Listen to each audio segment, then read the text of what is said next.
రండి, ప్రభు వల్ల పాల్గొనకు కొన్ని మాటలు జ్ఞాపకం చేసుకుందాం. ఆదికాండం 16వ అధ్యాయము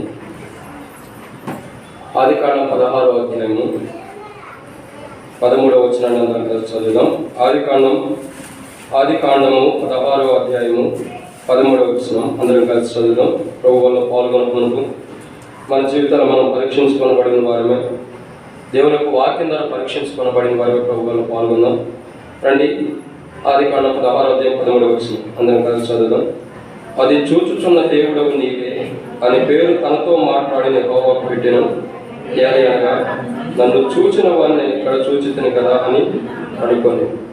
కాబట్టి ఇక్కడ మన దేవుని యొక్క వాక్యాన్ని చూసినట్లయితే వారి యొక్క జీవితంలో దేవుడు తనకిస్తున్నటువంటి జీవపు ఓట ఎడారి లాంటి ప్రాంతంలో, ఎక్కడ కూడా నీటి బొట్టు లేని ప్రదేశంలో, చావునకు సమీపం ఉన్నప్పుడు, మరణానికి దగ్గరగా ఉన్నప్పుడు దేవుడు జ్ఞాపకం చేసుకుని, తన స్థితిని జ్ఞాపకం చేసుకొని, తానుకున్నటువంటి మరణకరమైన పరిస్థితులను దేవుడు జ్ఞాపకం చేసుకొని, తన బిడ్డ కానీ తాను కానీ చనిపోయే స్థితిలో ఉన్నప్పుడు దేవుడు జ్ఞాపకం చేసుకొని, దేవుడు వారికి ఇస్తున్నటువంటి ఆశీర్వాదం చాలా ప్రాముఖ్యమైనది. ఒక మాట చూసినట్టయితే బీడు బారిపోయిన అరణ్య ప్రదేశంలో నీరు దొరకడం అనేది కష్టం, కానీ జీవపు ఓటని చూపించాడంటే దేవుడు ఎంత గొప్పవాడు. అవి తాగిన తర్వాత వారి ప్రాణాలు తెప్పరిల్లుతూ వచ్చినాయి. తద్వారా వాళ్ళు తిరిగి మరలా అబ్రహాము యొక్క కుటుంబం దగ్గరికి రాబడుతూ వచ్చారు. ఇక్కడ ఒక విషయాన్ని మనం జాగ్రత్తగా అర్థం చేసుకున్నట్లయితే, దేవుడు చూచుచున్నవాడని మనం చూస్తూ వస్తున్నాం. ఆయన ఏం చూస్తున్నాడు అన్నది ఆరాధనలో కొన్ని విషయాలు చూస్తూ వచ్చాం. ఆయన ఏం చూస్తున్నాడు? మొదటిగా మనం ఏం చూస్తూ వచ్చాం ఆరాధనలో? ఆత్మీయ స్థితిని చూస్తున్నాడు. 2, పడిపోయిన మన పాడైపోయిన మన జీవితాన్ని చూస్తున్నాడు. 3, ద్వేషించబడ్డ చూస్తున్నాడు. 4, మన బాధని మన శ్రమను దేవుడు చూస్తున్నాడు. 5, విశ్వాసాన్ని దేవుడు చూస్తున్నాడు. 6వదిగా దేవుడు చూసేది ఏంటి? నీతిమంతులు. 7వదిగా దేవుడు చూస్తుంది ఏంటి? చీకటిని వెలుగును చూచి వేరుపరుస్తున్నాడు. సో ఇట్లా దేవుడు చూసినది, మనలో బలహీనత ఉంటే దేవుడు సరిచేసాడు. మనలో తప్పిదములు, మనలో పొరపాటు ఉంటే దాన్ని సరిచేసి, మనలో ఏదైతే దేవునికి ఇష్టకరమైనదో దాన్ని దూరం చేసుకుని ఆయన మనలో ప్రకాశించడానికి ఇష్టపడిన వాడు ఉన్నాడు. అది మనం ఆరాధనలో చూస్తూ వస్తున్నాం. ఆయన చూస్తున్న దేవుడు ఆయన చూచి ఏం చేశాడు అన్నది 7 విషయాలు చూస్తూ వచ్చాం. అయితే ఈ యొక్క ఉదయకాల సమయంలో ప్రభు వల్ల మనం పాల్గొనకు ఆయన చూస్తున్న దేవుడు ఉన్నాడు. మనమేం చూస్తున్నాము? ఆయన చూసేది, ఆయన చూసి మనలో బలహీనత ఉంటే చూసి సరి చేస్తూ వచ్చాడు. ఇప్పుడు మనమేం చూస్తున్నాం అనేది ప్రాముఖ్యమైన విషయం. ఎందుకంటే చూచుచున్న దేవుడు ఆయన చూస్తున్నాడు బాగుంది. మనం కూడా ఆయన చూస్తున్నప్పుడు మనం ఎలా చూస్తున్నాం అనేది ప్రాముఖ్యమైనది. మన చూపు ఎలా ఉంది, మనం ఎలాంటి చూపు కలిగి చూస్తున్నాం అనేది బైబిల్లో కొన్ని విషయాలు ఉన్నాయి. వాటిని మనం జ్ఞాపకం చేసుకోకముందు ప్రభు నడిపింపు కొరకే చిన్న ప్రార్థన. పరిశుద్ధమైన తండ్రి, మీకు వందనాలు. మీరు ఇచ్చిన ఈ కృపను బట్టి మీకు వందనాలు చెల్లిస్తున్నాం. మీ ప్రేమను బట్టి వందనాలు. ఆరాధనలో మీరు చేసిన దాన్ని బట్టి వందనాలు. ప్రభువుల వర్తమానంలో సరి చేసుకునే ప్రభువుల్లో హెచ్చరికలతో పాల్గొనుకున్నట్టు మా జీవితాలకి, మా హృదయాలకి ఏ వాక్యం అవసరమో పరలోకంలో మీరు అనుగ్రహించండి. మాకు నీ కృపాసత్తును బట్టి నీ నామాన్ని మహిమ తెచ్చుకోండి. నీ ప్రజల పక్షాన నీకున్న దయ చొప్పున దయతో నన్ను జ్ఞాపకం చేసుకోమని ప్రార్థిస్తూ, నా సొంత మాటలు, సొంత ఆలోచనలు ఏమి రాకోకుండా పరలోకం నుండి మాకు మా హృదయాలకు అవసరమైన మాటలు మీరు అనుగ్రహించండి. దేవా, మీరే కనికరించండి. బిలాము మాటలు త్రిప్పివేసిన దేవుడి, సొంత మాట, సొంత ఆలోచన వస్తువులు త్రిప్పివేసి ఆశీర్వాదకరమైన మాటలు మీరు పరలోకం నుంచి అనుగ్రహించండి. నాతో మొదలు మీరు మాట్లాడమని దయగల మీ హస్తములకు అప్పగించుకోండి. దేవా, మీరు చూచుచున్న దేవుడు, మీరు చూచి బహుమానం ఇచ్చారు. మేము కూడా చూస్తున్నాం. మా పనులు ఏమి చూస్తున్నావో, ఎలా ఉండేవో మా జీవితాన్ని మేము పరీక్షించుకున్న వారమై ప్రభు వల్ల పాల్గొనేవారుగా, సరిచేయబడి ప్రభు వల్ల పాల్గొనేవారుగా సిద్ధపరచమని, ముందున్న సమయం అంతా దీవెనకరంగా చేయబడిన ప్రభు మరి విత్తబడుతున్న వాక్యాన్ని కూడా నీరు కట్టి ఫలింపచేయమని, చేయబడుతున్న పరిచయం కూడా నీరు కట్టి ఫలింపచేయమని, సమస్త మహిమ గంత ప్రభువులు మీరే తెచ్చుకోమని, మీ సిలువ కార్యాన్ని మా పైన జరిగించమని, సిలువ చెంతకు తీసుకొస్తూ మీ సిలువ చాటును మరుగుపరిచి, మీ రెక్కల చాటును భద్రపరిచి నీ కృపలో జ్ఞాపకం చేసుకోమని, దాసుడు యజమానుల వైపు చూస్తున్నట్టు, దాసుడు యజమానుల వైపు చూస్తున్నట్టు ఉదయకాల సంవాకంలో మీ వైపు చూస్తున్నాం. ప్రభా, మీరేమి పరలోకపు మాటలు మాకు అనుగ్రహించి మహిమ పొందమని, తెరవబడిన ఆకాశం మాకు అనుగ్రహించమని, మీ మీద నమ్మి విశ్వసిస్తూ మా హృదయానికి ఏది అవసరం అది అనుగ్రహించమని ప్రభు యేసుక్రీస్తు నామమున విశ్వాసంతో ప్రార్థిస్తున్నాం తండ్రి. ప్రభు యొక్క వాక్యాన్ని మనం జాగ్రత్త చూసినట్లయితే, ఆయన చూచుచున్న దేవుడిగా మనకు కనబడుతూ వస్తున్నాడు. ఆయన ఎలాంటి వాడు? చూచుచున్నవాడు. దేవుడు ఆయన చూస్తున్నవాడు ఉన్నాడు, మనము కూడా చూస్తున్నాం. మనం ఏం చూస్తున్నాం అన్నది బైబిల్లో ప్రాముఖ్యమైనది. దాంట్లో మొదటి మాట మనం చూసినట్టయితే మత్తయి సువార్త 5వ అధ్యాయం 28వ వచనం. మత్తయి సువార్త 5వ అధ్యాయము 28వ వచనాన్ని ఒకసారి అందరం కలిసి చదువుకోండి. ఎవరైనా చదవండి. నేను మీతో చెప్పినది ఏమనగా, ఒక స్త్రీని మోహంతో చూచు ప్రతివాడు అప్పుడే తన హృదయమందు ఆమెతో విచారం చేసిన వాడు అగునా. కాబట్టి ఇక్కడ మన దేవుని యొక్క వాక్యాన్ని చూస్తున్నట్లయితే మొట్టమొదటిగా మనుషుని యొక్క చూపు ఎలా ఉందన్నది యేసు ప్రభు చెప్తున్నాడు. ఒక స్త్రీని మోహం చూపుతో చూచువాడు తన హృదయమందు విశ్వసించినట్ట ఏం చేస్తున్నాడు? వ్యభిచారం చేస్తున్నాడు, అంటే పాపం చేస్తున్నాడు. అందుకే బైబిల్లో ఒక స్త్రీ ఉంది, ఆమెను ఒక పురుషుడు చూసి ఆమెతో పాపం చేస్తూ వచ్చాడు. ఎవరు ఆ స్త్రీ అంటే ఆది కాండము, దేవుని యొక్క వాక్యం చూసినట్లయితే ఆది కాండము 34వ అధ్యాయం 2వ వచనం. ఆది కాండం 34వ అధ్యాయం 2వ వచనం. ఆ దేశమునేలిన హివ్వీయుడైన హమోరు కుమారుడకు షేకెము ఆమెను చూచి ఆమెను పట్టుకొని ఆమెతో పాపం చేశాడు. కాబట్టి ఇక్కడ మనుషుడి యొక్క చూపు ఎలా ఉందంటే ఆది కాండంలో రాయబడినట్టు 34వ అధ్యాయం 2వ వచనం, అదే రీతిలో మత్తయి సువార్త 5వ అధ్యాయం 28వ వచనాన్ని మనం చూసినట్లయితే మనుషుడు తన కన్నులతో పాపం చేస్తున్నాడని బైబిల్ రాయబడుతుంది. ఏం చేస్తున్నాడు? తన కన్నులతోనే పాపం చేస్తున్నాడు. ఎంత దారుణమైన స్థితి! మనుషుడు చేసే పాపం ఏంటంటే దేహంతో కాదు. మొదటిగా ప్రభు చెబుతుంది ఏంటంటే దేహం కంటే కూడా మనుషుడు చేసే పాపం ఏంటంటే వారి కళ్ళే వారికి పాపం చేస్తున్నారు. చూడండి, చాలా మంది యొక్క జీవితాల్లో కంటితో ఎన్నో పాపాలు చేసేవారు ఉంటారు. ఇక్కడ దీనా అనే సహోదరి కనపడుతుంది. ఈమెను ఒక పురుషుడు హమోను అనే వ్యక్తి చూసి, హమోనేనా షేకెం అనే వ్యక్తి చూసి ఆమెతో ఏం చేస్తూ వచ్చాడు? ఆమె రూపాన్ని, ఆమె అందాన్ని చూసి మత్తయి సువార్త 5వ అధ్యాయం 28వ వచనము, ఇక్కడ ఆది కాండం 34వ అధ్యాయం 34వ అధ్యాయం 2వ వచనంలో నెరవేర్చబడుతుంది. అంటే మొదట అది నెరవేర్చబడిన అనుభవం కనపడుతుంది. యేసుక్రీస్తు ప్రభువారు సెలవిస్తుంది దీని గురించి.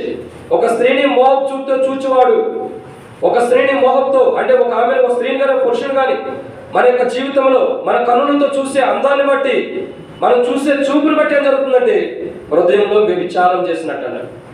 ఇక్కడ ఏమైనా రాయబడుతూ వచ్చింది ఆది కాండం 34వ 2వ వచనంలో షేకెం అనే వ్యక్తి దీనాన్ని చూడటం ద్వారా, దీనాన్ని కన్నులారా చూడటం ద్వారా, ఆమె యొక్క అందాన్ని, ఆమె యొక్క రూపాన్ని చూడటం ద్వారా తన యొక్క జీవితంలో తాను హృదయంలో కాదు బహిరంగంగా కూడా పాపం చేస్తున్న అనుభవం ఇక్కడ దీనాకు ఉంది. అదే రీతిలో షేకెం కూడా కనబడుతుంది. అంటే ఎంత దారుణమైన స్థితి! మానవుడి కన్నులు మానవుడికి ఎంతో అభ్యంతరాన్ని తీసుకొస్తాయి. అందుకే రాయబడుతూ వచ్చింది, నీ కన్ను నిన్ను అభ్యంతరపరిచిన దాన్ని పెరిగివేయండి.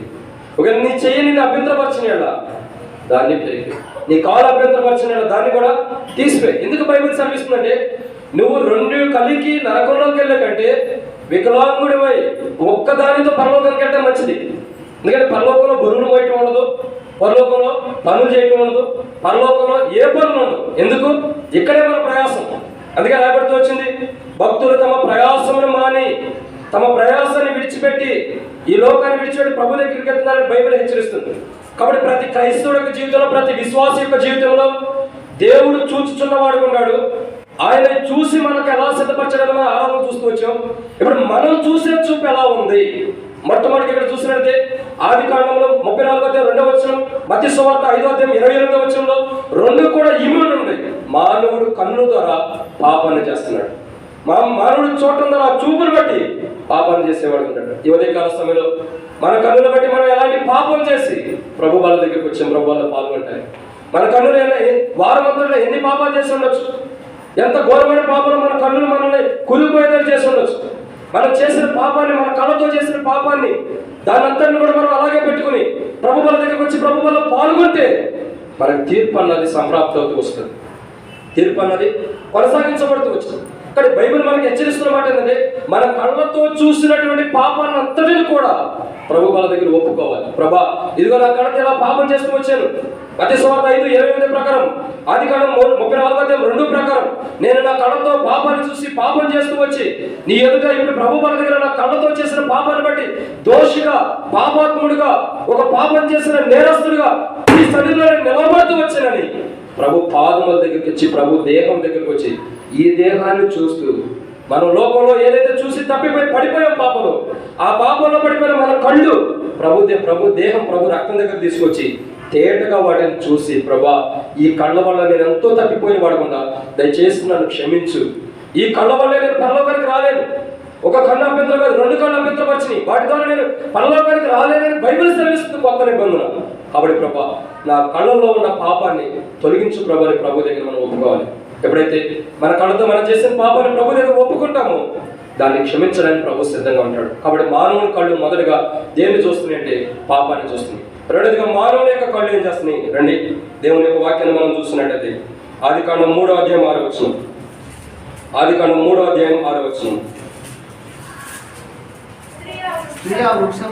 స్త్రీ ఆ వృక్షమునకు ఆహారమునకు మంచిదియు కనులకు అందమైనదియు తీసుకొని తిని దాంతో పాడుతున్న భర్తకు ఇచ్చెను. చాలు, ఎంత నమ్మకస్తురాలు. కాబట్టి ఇక్కడ రెండో విధానం చూసినట్టు మనుషుడు చూపు ఎలా ఉంది? మొదటిగా మనుషుడు చూసింది ఎలా ఉంది? పాపాన్ని చూస్తున్నాడు కన్నుల. రెండోదిగా మనుషుడు దేన్ని చూస్తున్నాడంటే బైబిల్ సెలవిచ్చిన మాట దేన్ని చూస్తున్నాడు? రమ్యం అనేది. అంటే కన్నులకి, అంటే ఒక మనుషుడు చూపుకి అందమైన దాన్ని చూస్తున్నాడు, రమ్యమైనది.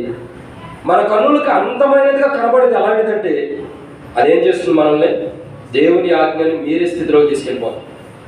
మన కన్నులకి అందమైనది ఏం చేస్తుందంటే మన కీడే తెచ్చింది కానీ మేలు తీసుకురాదు. ఎందుకంటే ఆదాము యొక్క జీవితాన్ని చూసినట్టయితే అన్ని పళ్ళన్నీ కూడా రకరకాలు ఉంటాయి. ఇప్పుడంటే పళ్ళు అన్ని పుచ్చిపోయినాయి, కానీ మందులు సరిగా లేక, ఎరువులు సరిగా లేక, మామిడి పళ్ళకి ఏదో సన్న సార్లు వస్తున్నట్లు, మచ్చలు వస్తున్నట్లు, ఇలాంటివన్నీ ఇప్పుడు కూడా వస్తున్నాయి. ఒకప్పుడు మంచి ఎంతో రమ్యంగా కన్నులకు అందంగా కనబడేట ప్రతి చెట్టుకో నుండి వచ్చే ప్రతి కాయ, చెట్టు నుండి పండే ప్రతి కాయని మీరు చూడండి, ఎంతో సంతోషం ఉండేది ఆ కాయను చూసి. ఆ కాయను చూస్తే ఒక రకమైన వెలుగు దాంట్లో వస్తుంది. చూడండి, మామిడికాయలు ఉన్నాయి, ఈ సీజన్ ఇది కోసుకొచ్చి ఏం చేస్తారు? పచ్చికాయలు కోసుకొచ్చి ముగ్గ పెడతారు. అంటే ఏం చేస్తారు? పండేస్తారు. దాని మీద పండేయాలంటే, అవి పండాలంటే ఏం చేయాలా? అవి ముగ్గాలంటే ఏం చేయాలా? చెట్టు నుండి కోసుకొచ్చి ఎమ్మట పెట్టేస్తే ముగ్గుతీయా? ఎట్లా ఉంటాయి? పచ్చిగా ఉంటాయి, పచ్చ కలర్లో ఉంటాయి. సో అవి కలర్ మారాలంటే ఒక్క రోజునే మారిపోయింది. ఎలా? దాని మీద ఒక పౌడర్ వేస్తాడు. ఈ పౌడర్ వేసినప్పుడు ఏం జరుగుతుందంటే ఆ పచ్చదనం అంతా పోయి పసుపు కలర్ వచ్చేసింది. మనం మామిడికాయ ఏ రంగు ఉంటుందో ఆ రంగు వచ్చేసింది. మనం ఏం చేస్తామంటే ఆ కలర్ను చూసి అబ్బా ఇదే కరెక్ట్ అని పోసుకుని తింటాం. తిన్న తర్వాత దాని పులుపు తెలిసి ఇది ఎందుకు తెచ్చేమో అనవసరం అనుకుంటాం. అంటే అర్థం ఏంటి? అది పండేది అదే చెట్టుకు పండితే చెట్టుకు పండిన కాయ టేస్ట్ వేరు ఉండేది, తినే కొందరు తినాలనిపించింది. తిమోతంకులు మ్యారేజ్ చేయడానికి వెళ్ళినప్పుడు ఎక్కడ ఒక ప్రదేశానికి వెళ్ళాడు. ఎండాకాలంలో ఒక ప్రదేశానికి వెళ్తే ఒకటే ఒక కాయ కేజీన్నర ఉంటుందంట. ఒకే ఒక మామిడికాయ కేజీన్నర. ఈ కాయ ఒక కేజీ వచ్చేసి తిమోతంకులు చెప్పాడు ఆ దినాల్లో 4,000 అంట. ఒక కేజీ మామిడి పండు 4,000 అంట. తిమోతంకులు ఏదో మ్యారేజ్ చేయడానికి వెళ్తే ఒక 4 కేజీలు గిఫ్ట్గా పంపించారు. అంకులు ప్రత్యేకంగా ఏది తెచ్చినా కానీ దగ్గర కూర్చోబెట్టాలి, పిల్లల్లాగా పెడతాడు. అరే రండి అని చెప్పి చక్కగా దగ్గర నుండి కోపించి ఒక మొక్క ఇచ్చాడు. అరే ఈ మొక్క ఎంత తెలుసా? 200 రూపాయలు. ఈ పీస్ ఎంత తెలుసా? 200 రూపాయలు. దీన్ని ఏం చేయాలా? మెల్లగా ఒక్కోటి 200 సార్లు తినరా దీన్ని అని చెప్పి దీన్ని 200 సార్లు తింటా కూర్చో. ఎందుకంటే ఇది కాయ ఒకటి వచ్చి ఒక కేజీ వచ్చి 4,000. అంటే ఎప్పుడు? అది 2014 సంగతి నేను చెప్తుంది. ఇప్పుడు కంటే ఇంకెంత ఉండేదో అంత కాస్ట్ ఉండేదంట. కానీ చెట్టు నుండే పండిద్దంట. చెట్టు నుండి పండితేనే కాయని పండిస్తారంట. లేదంటే దానిపైన పౌడర్ వేసి అట్లా మొక్కేరంట. ఎందుకంటే దాని సారం, దాని టేస్ట్, దాని ప్రత్యేకత అంతా కూడా చూడాలంటే చెట్టు నుండి పడాలి. కాబట్టి ఇక్కడ దేవుని యొక్క వాక్యాన్ని మనం జాగ్రత్త చూసినట్టయితే, బైబిల్లో చూస్తున్నటువంటి రెండో మాట చూసినట్టయితే, మనుషుడు దేవుడు ఏదైతే సిద్ధపరిచాడో ఇలాంటి మామిడి పళ్ళు ఇంకా విలువ కలిగిన ఇంకెన్నో పళ్ళు ఆ తోటలో పెట్టి ఉండొచ్చు. ఆ తోటలో ఎంత విలువ కలిగిన పళ్ళు పెట్టినప్పుడు కూడా ఈ మనుషుడు చూస్తుంది ఏంటి? పడిపోయి చెడిపోయే పండునే చూస్తున్నాడు. ఏది నష్టం తెచ్చిద్దో, ఏది కీడు తెచ్చిద్దో ఆ పండునే చూస్తున్నాడు. కానీ ఆ పండును కాదనుకోవడానికి, ఆ పండు వద్దనుకోవడానికి, ఆ పండును విడిచిపెట్టి మంచి పండు ఇంకెన్నో ఉన్నాయి. ఆ అవన్నీ తింటానికి మటుకు అతను హృదయం రావట్లేదు. కానీ ఆ దేవుడు ఏదో వద్దన్నాడు. అవ్వకు చూడండి ఎంత జ్ఞానం కలిగింది. దేవుడు వద్దన్న పండు దగ్గరికే వెళ్ళి అదొక్కటే రమ్యంగా కనపడుతుందంటే ఇంకేమి కనపడవా? అదొక్కటే రమ్యంగా కనపడుతుందంటే అదే ఒకప్పుడు అది కూడా మామూలు చెట్టుల్లో ఉంది, అదే చెట్టులో ఉంటే అదే పండుగ కాయిస్తూ వస్తుంది. ఇప్పుడు అది ఎందుకు రమ్యమైనదిగా కనపడుతుందంటే దాని దగ్గరకు ఆ చెట్టు దగ్గర సాతానుడు వచ్చింది. సాతానుడు వచ్చి మీకు దేవుడు చెప్పాడా, ఇలా చేయొద్దని చెప్పాడా, ఇలా వద్దని చెప్పాడా, ఇది సరేనా, ఇలా చేయొద్దన్నాడు దేవుడు, అది కాదు, దేవుడు చెప్పింది కరెక్ట్ కాదు, మీరు ఇలా చేయండి అని చెప్పి సాతాను ఏం చేస్తుంది, ఆ ప్రజల్లో ప్రేరేపణ కలిగించి ఏది దేవుడు వద్దన్నాడో అది తినే స్థితిలోకి సాతానుడు అవ్వని తీసుకెళ్ళిపోవచ్చు. ఇక్కడ ఏంటంటే మనుషుడు చూపు ద్వారా ఏం జరుగుతూ వచ్చింది, దేవుని సన్నిధిలో ఉండే ఆధిక్యతను కోల్పోతూ వచ్చింది. దేవుని సన్నిధిలో ఉండే ఆధిక్యతను కోల్పోతూ వచ్చాడు. అందుకే ఎప్పుడైతే వారు పండు తింటారో దేవుడు వచ్చి వారిని దర్శిస్తారు. ఎందుకంటే మళ్ళా వాళ్ళు తప్పు ఉంటే, వాళ్ళు పొరపాటు ఉంటే, వాళ్ళు అవిధేయత ఉంటే నిజంగా వాళ్ళు ఒప్పుకుంటే క్షమించడానికి దేవుడు వారికి ప్రత్యక్షం అవుతాడు. అయినప్పటికీ ఆదాము సాకులు చెబుతూ, ఆదాము ఒకళ్ళ మీద ఒకళ్ళ, భార్య మీద భర్త, భర్త మీద భార్య చెప్పుకుని ఒకళ్ళ మీద ఒకళ్ళు చెప్పుకునే సాకులు దేవుడు చూసి ఈ మనుషుల లోపలికి దేవుని దైవత్వం పోయి మనుషుడి శరీరం లోపలికి వచ్చేసిందని దైవత్వం కలిగినటువంటి ప్రదేశంలో నుండి బయటికి నెట్టేసేసాడు దేవుడు. మీరు ఉండడానికి యోగ్యులు కాదు, మీరు వెళ్ళిపోండి అని చెప్పి ఆదామును బయటికి నెట్టేసేసాడు. కారణం ఏంటంటే అంతకుముందు దేవుడు ఇష్టపడ్డాడు, దేవుడు కావాలని కోరుకున్నాడు. ఇప్పుడు ఎందుకు బయటికి వారిని వెళ్ళమన్నాడంటే వారు నిత్యము ఎప్పటికుండే మంచి చెడ్డ తెలివి నుంచి ఫలాన్ని తినాలంటే, రమ్యమైన ఫలాన్ని తినాలంటే వాళ్ళ జీవితాల్లో ఇంకా జీవవృక్ష ఫలం కూడా ఇంకోటి ఉంది. ఆ జీవవృక్ష ఫలాన్ని తింటే ఎప్పటికీ కూడా మనుషుడు పాపములోనే జీవిస్తాడు. నిత్యత్వంలో కూడా పాపమే మానవుడు. జీవవృక్ష ఫలం తింటే నిత్యత్వం కూడా పాపంలోనే జీవిస్తున్నాడు, ఎప్పటికీ పాపంలోనే ఉంటాడు. సో మనుషుడు ఎప్పటికీ పాపంలో ఉండకూడదు. మనుషుల్లో ఉన్న పాపాన్ని తీసివేసి మళ్ళా తన దగ్గర తీసుకోవడానికి కొన్ని దినాలు ఆ మనుషుని బయటకు వదిలేడు. కొన్ని దినాలు ఆ మనుషుని బయటకు వదిలిన మనుషుని మరలా కూడా దేవుడు తన దగ్గర తెచ్చుకున్నాడు. ఈ మనుషుడు దేవుని వల్ల ఉన్న మనుషుడు, దేవుని సన్నిధిలో ఉన్న మనుషుడు బయటికి వెళ్ళిపోవడానికి, కొన్ని దినాలు బయటికి వెళ్ళిపోవడానికి గల కారణం ఏంటంటే దేవుడు తినొద్దన్న పండు తినటం, అది చూడటం ద్వారా. దేవుడు వద్దన్నది మన దృష్టిలో ఎలా ఉంటుందంటే మనకు మంచిదిగా కనబడుతుంది, కానీ అది మనం దేవుని రాజ్యం నుంచి మనం బయటికి నెట్టేసేది ఉంటుంది. కాబట్టి ఇక్కడ ఆదాము తన యొక్క భార్య యొక్క జీవితాన్ని చూసినట్టే దేవుడు వద్దన్న దాన్ని చూసి, దేవుడు తినొద్దన్న దాన్ని చూసి తినటం ద్వారా వారి జీవితాలు ఏం జరుగుతూ వచ్చినాయి అంటే వారు దేవుని యొక్క సన్నిధి నుంచి బయటికి నెట్టివేయబడుతూ వచ్చారు. మనం కూడా మన జీవితాల్లో దేవుడు ఏదైతే దేవుడు చెప్పిన పని మనం చేయలేక, దేవుడు చెప్పిన పనికి మనం సాగిలపడలేక, మనం దేవుని పనికి దేవుడు చెప్పిన మాట ప్రకారం మనం జీవించకపోతే మనం కూడా పరలోకం అనే దేవుని వనంలో నుంచి బయటకు నెట్టివేయబడతాం. కాబట్టి ఇక్కడ రెండోదిగా చూసినట్లయితే దేవుని యొక్క వాక్యాన్ని చూసినట్లయితే బైబిల్లో రాయబడిన మాట, రెండోదిగా మానవుడు చూపును బట్టి దేవుని సన్నిధి నుంచి బయటకు వచ్చేసుకొచ్చాడు, బయటికి పాపను పడిపోయి బయటికి నెట్టివేయబడుతూ వచ్చాడు. మూడోదిగా మానవుడు చూపు ఎలా ఉంది రండి. యెహోషువ గ్రంథము 7వ అధ్యాయం 21 వచనం. యెహోషువ గ్రంథం 7వ అధ్యాయం 21 వచనం. దోపుడు సొమ్ములో ఒక మంచి షినారు పై వస్త్రమును 200 తులముల వెండిని 50 తులముల ఎత్తుగల ఒక బంగారు కమ్మిని నేను చూచి వాటిని ఆశించి తీసుకొని తిని. చాలు.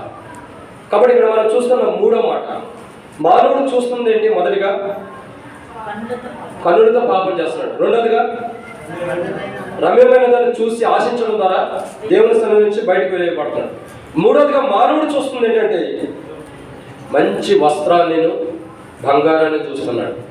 అంటే దేహం మీద కట్టుకునే వస్త్రాలు, దేహాన్ని పెట్టుకునేటటువంటి బంగారాన్ని చూస్తే తప్పులేదు. చూడటం ద్వారా ఏం జరిగింది? చూసాడు, ఆశించాడు, దొంగతనం చేశాడు. ఏం చేశాడు? దొంగతనం చేసుకొచ్చాడు. నేను ఇంత ముందు కూడా చాలాసార్లు చెప్తూ వచ్చాను. భక్సింగ్ గారు చెన్నైలో ఇలా వర్తమానం చెప్తూ ఉన్నాడట, చాలాసార్లు చెప్తూ వచ్చాను. గవర్నమెంట్ డాక్టర్ ఇంటికి వెళ్తే ఇంటికాడ ఏముంటాయి? గవర్నమెంట్ మెడిసిన్సే ఉంటాయి. ఇంకా మెకానిక్ దగ్గరికి వెళ్తే ఏదైనా వర్క్ చేస్తున్నాడు షాపులు ఏముంటాయి? అవే ఉంటాయి. ఇంటి దగ్గర కూడా మెకానిక్ సామానే, ఏ రేంచీలు, ఏ ప్లగ్లో ఏ ఒకటి ఉంటానే ఉంటాయి. అదే ఇంకా చాలా మంది ఉంటారు. వాళ్ళ గృహాల దగ్గరికి వెళ్ళి చూస్తే వాళ్ళు ఏదైతే వర్క్ చేస్తారో అవన్నీ కూడా ఇంటికాడ ఉంటాయి. అంటే గవర్నమెంట్ పరంగా కానీ రకరకాల విధానాలు చూస్తే ఇక్కడ ఏంటంటే ఆకారం కూడా స్థితి కూడా అలాగే ఉంది. వెళ్ళిన తర్వాత దేవుడు చెప్పాడు, అయ్యా నువ్వు వెళ్ళావు, నువ్వు పని చేస్తున్నావు, అక్కడ యుద్ధం చేస్తున్నావు. ఆ యుద్ధంలో నువ్వు యుద్ధం చేసి తిరిగి రావాల్సిందే కానీ అక్కడ దేన్ని కూడా ఆశించకూడదు. నువ్వేదన్నా ఆశించినా ఏదైనా కావాలని తెచ్చుకున్నా దాన్ని బట్టి ఖచ్చితంగా తీర్పు వస్తుందని ఇశ్రాయేలు ప్రజలందరూ కూడా దేవుడు చెప్పి ప్రత్యేకంగా యెహోషువతో చెప్పి ముందర పంపించాడు. యెహోషువతో చెప్పి ముందర పంపించాడు. ఇలా యుద్ధం చేయడానికి హాయి ప్రదేశం మీదకి వెళ్ళినప్పుడు అక్కడికి వెళ్ళక మునుపు మీరు వెళ్ళి ఒక ప్రదేశంలో యుద్ధం చేసిన తర్వాత దోపుడు సొమ్ము తెచ్చుకుంటూ వచ్చారు. దేవుడు ఏదైతే వద్దన్నాడో దాన్ని చూశాడు. చూసి ఏం చేశాడంటే ఆశించాడు, ఇది నాకు కావాలి, ఇది నాకు అవసరం, ఇది నాకు కావాలని ఆశించి తెచ్చుకుని ఇంట్లో పెట్టుకోవడం ద్వారా ఏం జరుగుతూ వచ్చిందంటే ఇశ్రాయేలు ప్రజలందరూ కూడా ఓటమి పాలవుతూ వచ్చారు. ఇశ్రాయేలు ప్రజలందరూ కూడా ఓటమి పాలవుతూ వచ్చారు. తర్వాత ఎందుకు ఓటమి పాలైన యెహోషువ సాగిలపడినప్పుడు వారిలో ఉన్న పాపం ఏంటో, వారిలో ఉన్న తప్పేంటో, వారిలో ఉన్న బలహీనత ఏంటో, వారు ఎందుకు ఓటమి పాలవుతూ వచ్చారు, వారు ఎందుకు నష్టపోతూ వచ్చారు, అంతటి కూడా దేవుడు తేటగా చూపించిన వాడుకున్నాడు. ఎప్పుడైతే దేవుడు ఇశ్రాయేలు ప్రజల్లో పాపం ఉందని దేవుడు చూపించాడు, ఆ పాపం ఎవరిని బట్టి వచ్చిందని చూపించాడు. ఆ కాలం చేసిన తప్పేంటంటే చూసి ఆశించి దొంగతనం చేసిన వాడుకున్నాడు. మానవుడి కన్నులతో చూడటం ద్వారా ఏం జరుగుతుందంటే దొంగతనం జరిగేది ఉంటుంది. చాలా మంది మన గృహాలకు వస్తారు. మన గృహాలకు లేకపోతే అంటే ఏదైనా బంధువులు స్నేహితులు వచ్చినప్పుడు ఏం జరిగేది, ఏదో ఒకటి ఉంటుంది, ఓ పెన్నో పేపరో లేదంటే ఏదో ఒకటి పట్టుకుబాటాలు సోఫాలు పట్టుకుపోయి చిన్న చిన్న ఏదో ఒకటి ఉంటాయి అనుకో, వాటిని చూసి ఏం చేస్తారు గమకనే మనం ఏదైనా తీసుకెళ్ళిపోతారు. మనం ఏమనుకుంటాం, అయ్యో ఇక్కడే ఉంది, ఇప్పుడు దాకా ఉంది, ఏమైపోయిందని చెప్పి మనం వెతుకుతాం. ఏమైంది ఊరికే వస్తారు, చూస్తారు. ఎందుకు వెతికెళ్తారంటే వెతికెళ్ళిన మనిషి ప్రాముఖ్యత కాదు, కానీ అక్కడ చూడటం, చూసి ఏం చేస్తున్నాడు, ఆశిస్తున్నాడు, ఇది నాకు ఉంటే బాగుంటుంది, ఇది నాకు కూడా ఉంటే బాగుంటుంది అని చెప్పి చూసి ఆశించి దొంగతనం చేసి తీసుకెళ్ళిపోతున్నాడు. ఆకారు యొక్క జీవితం కూడా అదే. చూసాడు, చూడటం ద్వారా వచ్చిన నష్టం ఏంటంటే ఆశించాడు, ఆశించడం ద్వారా వచ్చిన ప్రమాదం ఏంటంటే మరణము. ఆశించిన ద్వారా వచ్చిందేంటి మరణం. కాబట్టి మన కన్నులు కూడా దేన్నైతే మనం చూసి దాన్ని ఆశించి దొంగతనంగా కానీ చేస్తే, దాన్ని దొంగిలించి మనం కానీ తెచ్చుకుని మన ఇంటి దగ్గర మన దేహంలో కానీ మనం కానీ పెట్టుకుంటే మనకు జరిగే కీడు ఏంటంటే మరణము. ఇదే మరణం తెలుసా? ఆకాను యొక్క జీవితాన్ని హెచ్చరికతో చూపిస్తుంది. దేని మరణం అంటే రెండో మరణానికి సాదృశ్యం ఉంది. ఆకాను కూడా మరణం పొందాడా? ఆకానుతో పాటు తన కుటుంబంతో కూడా మరణం అవుతూ వచ్చిందంటే కారణం ఏంటంటే ఆకాను చేసిన ఒక్క దొంగతనం. తను చూసి ఆశించాడు, తనది కాదు, తనకు సంబంధించింది కాదు, తన కష్టమైనది కాదు, తనది కాని దాన్ని తాను చూసి ఆశించడం ద్వారా కష్టం తెచ్చుకున్న అనుభవం ఆకానులో కనబడుతుంది. నా జీవితంలో, మన జీవితంలో మనం ఎక్కడ వర్క్ చేసినా, ఎక్కడ పని చేసినా, ఇంకేదైనా సరే ఏదైనా ఇంటికి వెళ్ళా, ఎవరో ఒకరి ఇంట్లో కూర్చున్నా మనం కానీ చూసి ఆశించి ఏదైనా సరే మనం దొంగతనం చేసి మనం తెచ్చుకుంటే దాన్ని బట్టి మనకి ఏమొచ్చిందంటే మరణము. ఇది మరణం కాదు, రెండో మరణం రాబోతుంది. ఎందుకు రెండో మరణం తెలుసా? చదవండి, ప్రకటన గ్రంథం 21వ అధ్యాయం. దొంగతనానికి రెండో మరణమా ఉంది. ప్రకటన గ్రంథము 21వ అధ్యాయం 8వ వచనం. పిరికి వారును, అవిశ్వాసం, అసహ్యంను, నరగంతులు, వ్యభిచారులు, మాంత్రికులను, విగ్రహాలకు, అబద్ధికులు, అగ్నిగుండకు అందుకొనుతో మండుకొండలో పాలు పొందేదరు. సో ఇక్కడ మనం చూస్తుంది రెండో మరణం ఏంటంటే దేనికి సాదృశ్యమైనది. ఏ వ్యక్తి జీవితంలో అయితే ఆశిస్తాడు, చూస్తాడు, దొంగతనం చేసి తెచ్చుకుంటాడు, దాన్ని బట్టి దేవుని దృష్టిలో ఏముంది? తీర్పు ఉంది. రెండవ మరణం అక్కడ అగ్ని ఆలతో పురుగు చావదు. ఇక్కడ మనం ఆశిస్తున్నాం, చిన్న పెన్నే 5 రూపాయలు ఉంటుంది. ఈ పెన్ ఉంటుంది 5 రూపాయలు ఉంటుంది. ఈ పెన్ను మనం ఆశించి తెచ్చుకోవడం ద్వారా దీన్ని బట్టి మనం మరణం వచ్చి మనకి నరకం వచ్చిందని చిన్న విషయమే.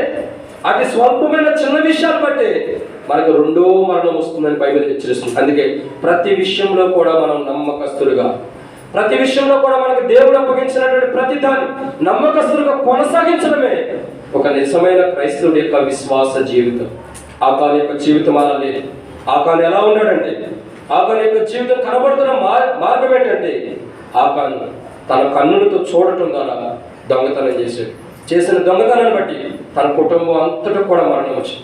బహుశా ఈ యొక్క ఉదయకాల సమయంలో ప్రభు మన దగ్గరకు వచ్చిన మన జీవితాల్లో మనం అలాంటి అనుభవం ఉంటే మనకు కూడా రెండంతల తీర్పు వస్తుందని బైబిల్ హెచ్చరిస్తుంది. మనకు కూడా రెండంతల ఆశీర్వాదం, రెండంతల తీర్పు, భయంకరమైన తీర్పు మనకు వస్తుందని బైబిల్ హెచ్చరిస్తుంది. అలాంటి తీర్పులోకి మనం రాకుండా ఉండాలంటే ఇక్కడే మన జీవితాన్ని మనం సరిచేయబడాలి. మన జీవితం ఇక్కడే సరిచేయబడాలి. ఎప్పుడైతే మనం చేసిన బహుశా ఈ వారమంతా కాదు, ఎక్కడైనా సరే మనం దొంగతనం చేసిందా, ఆశించేదన్నా తెచ్చుకున్నది ఉందా, ఏదైనా సరే అభ్యంతరంగా ఎవరి ఇంటికన్నా వెళ్ళి దొంగతనం చేసింది ఏదైనా ఉందా, ఏదైనా ఉంటే ఇప్పుడే ప్రభు దగ్గరికి వచ్చి ఒప్పుకుంటే ఆ రెండో మరణం రాకుండా కాపాడబడుతుంది. ఇది చిన్నదే ఆశించడం అన్నది చిన్నదే, కానీ చిన్నదాని ద్వారానే మనకు రెండో మరణం ఉంది. అలా రెండో మరణం రాకుండా ఉండాలంటే ఇక్కడే మన జీవితం సరిచేయబడాలి. రెండో మాట ఇది మూడోది. నాలుగోదిగా మనుషుడు చూస్తున్నది ఏంటి? రండి, నిర్గమాకాండం 14వ అధ్యాయం. నిర్గమాకాండము 14వ అధ్యాయం 10వ వచనం. నిర్గమాకాండం 14వ అధ్యాయం 10వ వచనం. ఫరో సమీపించుచుండగా ఇశ్రాయేలు కన్నులెత్తి ఐగుప్తీయులను తమ వెనుక వచ్చుట చూచి మిక్కిలి భయపడి యెహోవాకు మొరపెట్టింది. చాలు. కాబట్టి ఇక్కడ మనం చూస్తున్న ఎన్నో వాటిది నాలుగోదిగా దేవుని యొక్క వాక్యాన్ని చూసినట్లయితే మానవుడు చూపు 3 విషయాలు చూస్తూ వచ్చాడు. మానవుడు చూడటం ద్వారా ఏం జరిగింది? మొదట కనుడు పాపం చేశాడు. 2 రమ్యమైన చూడటం ద్వారా దేవుని సన్నిధి నుంచి బయటకు నెట్టివేయబడ్డాడు. 3 మానవుడు చూసి ఆశించడం ద్వారా మరణం తెచ్చుకుంటున్నాడు, 2వ మరణం.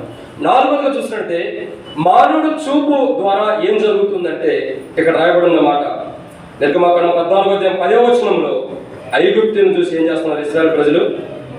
ఫిలిష్తీయులను చూసి ఏం చేస్తున్నారు? ఐగుప్తులను చూసి భయపడుతున్నారు. ఎందుకు భయపడుతున్నారు? అంటే వాళ్ళు వీళ్ళ కంటే బలార్జులేమో, వాళ్ళు వీరికంటే గొప్పవారేమో అని చెప్పి వాళ్ళు వస్తున్నారు. వాళ్ళు రాజుతో పాటు అనేక మంది భటులు వస్తున్నారు. అనేక మంది యుద్ధ పంక్తులు తీసుకుని, బడిసెలు తీసుకుని, కత్తులు తీసుకుని వారు మా వెంబడిస్తూ వస్తున్నారు.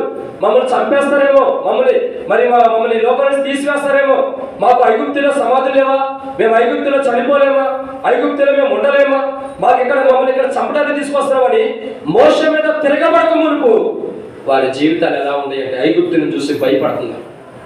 మనుషుడు కన్నులారా చూడటం ద్వారా ఏం జరుగుతుందంటే మనుషుడు లోపలికి భయం వచ్చేస్తుంది. ఏమొచ్చేస్తుంది? భయం వచ్చేస్తుంది. ఐగుప్తుని చూస్తూ వచ్చాడు. ఐగుప్తుల యొక్క జీవితాలు చూసి, ఫరో రాజును చూసి, ఒక మనుషుని చూసి, మనుషుడికున్న బలగాన్ని చూసి, ఆ మనుషుల బలాన్ని చూసి ఈ ఇశ్రాయేలు ప్రజలందరూ కూడా అధైర్యపడి భయపడుతున్నారు. ఐగుప్తుల రాజును చూసి భయపడుతున్నారు. చాలాసార్లు మనం కూడా మనుషుల యొక్క రూపాన్ని, మనుషుల యొక్క రూపాన్ని చూసి భయపడిన అనుకో చాలా మంది వస్తుంది. ఇక ఏమంటాడంటే మనుషుడు కన్నుల ద్వారా చూడటం ద్వారా భయపడుతున్నాడు. మనుషుడు కన్నుల ద్వారా చూడటం భయపడటం. భయపడేవాడు ఎలాంటి వాడు? పిరికివాడు అని అర్థం. భయపడేవాడు పిరికివాడు. పిరికివాడు ఎక్కడికి వస్తున్నాడు? పిరికివాడు 2వ మరణానికి వెళ్తున్నారు. నా జీవితంలో ప్రభు వల్ల పాల్గొనే మన జీవితాల్లో దేవుడంటే ధైర్యం కలిగి, సాతానుడికి భయపడకోకుండా ధైర్యంగా విశ్వాసం కలిగి నువ్వు ఈ భూమి మీద అంధకార దురాత్మల సమూహంతో, అంటే కనబడని మధ్యాకాశాలు కనబడని దురాత్మలతో నీ వ్యక్తిగత జీవితంలో ఏ దురాత్మకు భయపడకోకుండా సాతానుతో నువ్వు ఈ ఆత్మీయ జీవితంలో యుద్ధం చేసుకుంటూ వెళ్తే ఖచ్చితంగా నీ జీవితం ఒక దినాన దేవుని దగ్గర ఉన్నతమైన స్థితిలో ఉంటుంది. అయితే ఇక్కడున్న ఇశ్రాయేలు ప్రజలు ఎలాంటి వారంటే వారి యొక్క జీవితాల్లో వారు వెనుకొస్తున్న ఐగుప్తుని చూసి భయపడుతున్నారు. మనుషుడు రూపాన్ని చూసి భయపడుతున్నారు. చాలా ఒక ప్రదేశంలో మనుషుడు రూపాన్ని చూసి భయపడిన అనుకుంది. ఎక్కడది? గొలియాదు యొక్క జీవితాన్ని చూసినట్లయితే ఇశ్రాయేలు ప్రజలందరూ కూడా ఫిలిష్తీయులే కదా. గొలియాదును చూసినప్పుడు ఆ గొలియాదు ఒక్కడే వచ్చి ఇశ్రాయేలు ప్రజలకు నిలబడి, మీలో ఎవరైనా ఉంటే నన్ను జయించేవాడిని, జయించండి. ఫిలిష్తీయులు అందరూ కూడా జయించినట్లే, అందరిని కూడా జయించినట్లే, నన్ను కూడా జయించండి అని దాదాపు ఎన్ని అడుగులు ఉన్నాడు తెలియదు కానీ అంత హైట్ కలిగిన వ్యక్తి వచ్చి నిలబడితే అందరూ భయపడుతున్నారు. దేన్ని చూసి? రూపాన్ని చూసి. మనుషులు కూడా రూపాన్ని చూసి అందరూ భయపడుతున్నారు. కానీ అతని రూపం కంటే, అతని హైట్ కంటే మించిన హైట్ ఉన్నాడు. ఎవరు? దావీదు. ఆత్మీయ జీవితంలో మించిన హైట్. దావీదు యొక్క ఆత్మీయ స్థితి ఎలా ఉందంటే గొలియాదు భూసంబంధంగా ఎంత హైట్ ఉంటే దావీదు ఆకాశంలోకి ఎత్తినంత దేవుని మీద విశ్వాస ఆత్మీయ జీవితం అలా దేవుని దగ్గర అంటుతున్న అనుభవం ఉంది దావీదు యొక్క జీవితం. భూసంబంధంగా దావీదు గొలియాదు కంటే తక్కువడేమో, గొలియాదు కంటే ఆ యొక్క హైట్ లో కానీ, ఆ యొక్క వెయిట్ లో కానీ, వయసులో కానీ గొలియాదు కంటే తక్కువైన వాడేమో. కానీ దేవుడు దావీదు నుంచి స్థితి, దేవుడు దావీదు నేర్పరచుకున్న విధానం, గొర్రెల దగ్గర కూడా దావీదు నేర్పరచుకుని గొప్ప ఆకాశం సింహాసనం మీద ఆసీనుడిగా చేస్తున్న మర్మం అంతటిని కూడా ఎంతో గొప్పది. దావీదుని ఆత్మీయమైన స్థితిలో చూస్తే గొలియాదు కంటే అతి విస్తారమైన ఎత్తు కలిగిన వాడు ఉంటున్నాడు. కానీ మనుషులందరూ దావీదును చూస్తుంది అలాంటి వాడండి. ఒక పొట్టివాడు, ఒక చిన్నవాడు. ఇంకా ఎవరు సౌలు అంటూ వస్తాడు, చదవండి. మొదటి సమూయేలు గ్రంథం 17వ అధ్యాయం. మొదటి సమూయేలు గ్రంథం 17వ అధ్యాయం. 17వ అధ్యాయంలో సౌలు ఒక మాట అంటాడు. ఏమంటాడంటే, వాడు విద్యాభ్యాసం కలిగిన వాడు మొదటి నుండి అభ్యాసం కలిగిన వాడని సౌలు మరి గొల్లియాతు గురించి చెప్తూ వస్తాడు.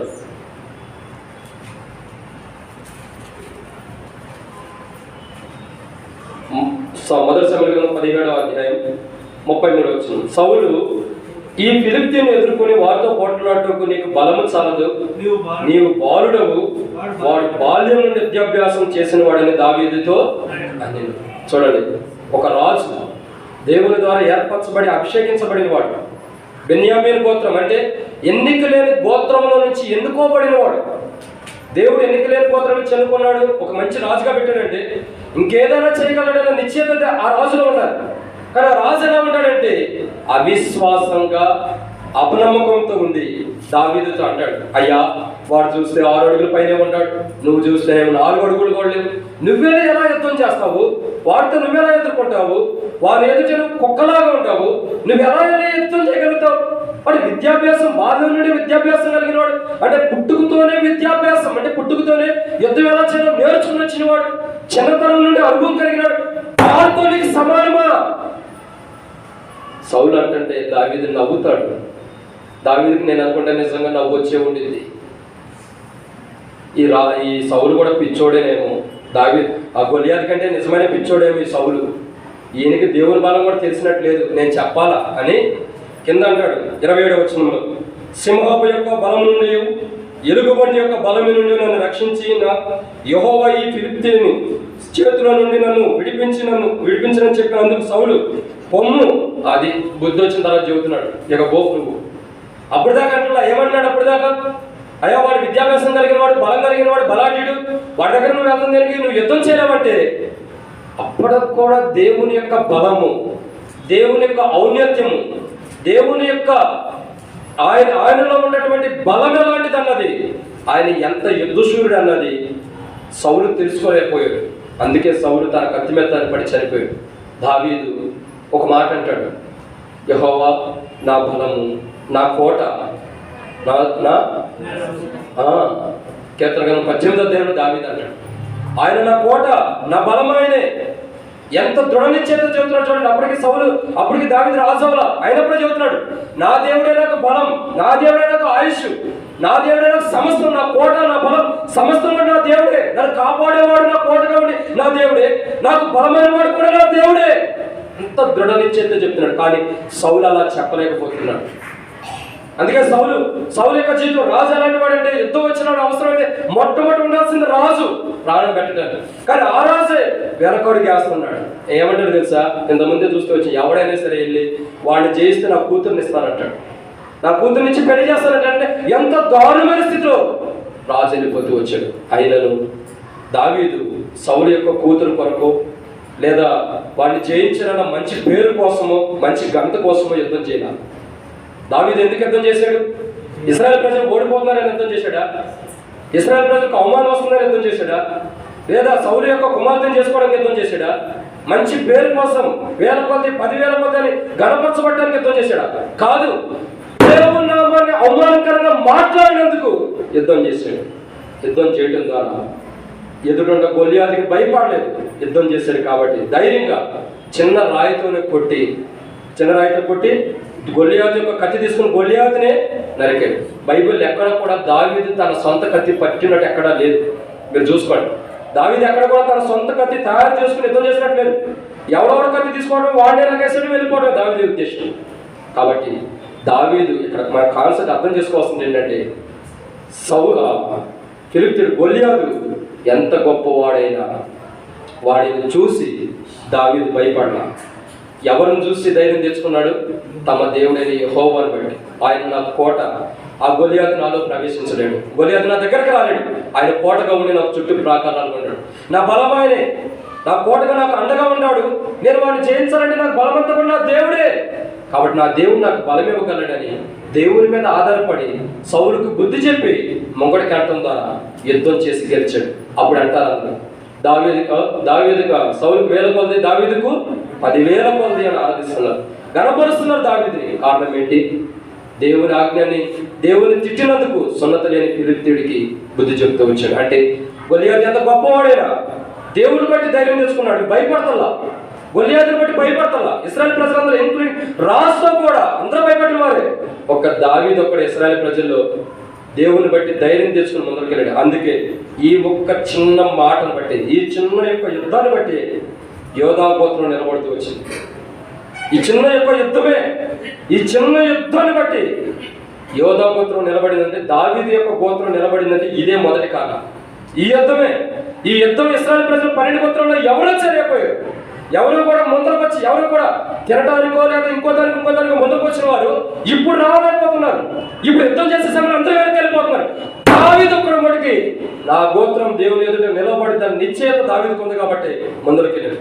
దావీదులో ఉన్నటువంటి కొలుపు, దావీదులో ఉన్నటువంటి ఉత్సాహం, దావీదులో దేవుని గురించినటువంటి ఆసక్తిని బట్టి, దావీదులో దేవుని గురించినటువంటి బలాన్ని బట్టి, ఈ ఒక్క యుద్ధాన్ని బట్టి దేవుడు నేను చెప్పగలుగుతాను కాబట్టి, ఈ ఇక్కడ చేసిన గొలియాతు చేసిన ఒక్క యుద్ధం ఎవరి కోసమో కాదు, దేవుని తిట్టాడని. దేవుడు అంటే అంత ప్రేమించాడు. ఒక పాపాత్ముడు, ఒక వ్యభిచారి, ఒక అబద్ధికుడు, ఒక మోసగాడు దేవుని తిట్టడం ఏంటని చెప్పి తన హృదయంలో కోపం తెచ్చుకుని యుద్ధం చేసి గొలియాతుని జయించాడు.